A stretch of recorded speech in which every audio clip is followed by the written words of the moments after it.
Die Poseidon Exocet 12 voet 6 stok met die Daiwa Crosscast CQD is een van die pryse. Ek het hom vandag review, splinter niet uitgehaal vanoggend. Nou hierdie stok en katrol het vandag groot vis gevang en heel wat vis. Julle sal dit sien op die video. Hou for Anglers se YouTube kanaal dop. Sal sien ek en Skalk het baie vis gevang, groot vis gevang. Baie mooi. Skalk het meer groot vis as ek gevang, maar daar gelaat.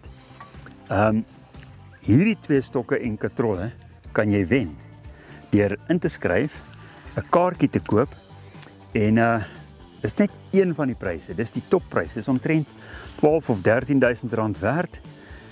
Ons gee hom met 4 600 meter spoelelyn saam. En kaartjie kos R100. Jy kan dan bydra. Daai R100 van jou gaan dan vir die Protea feeder hengelspan, spesifiek vir myself en Armand de Pre. Armand se heel eerste keer wat hy Protea klere kry. En ons gaan Portugal toe in Julie.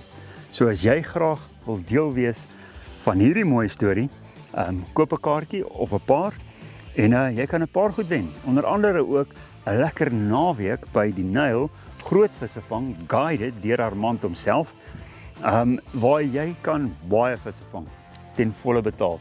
Die akkommodasie, die voer, alles, dit gee Armand. So, maak seker jy koop 'n kaartjie. Jy kan ook natuurlik 'n pragtige 10-man Campmaster tent wen. So maak seker jy het 'n kaartjie of 6.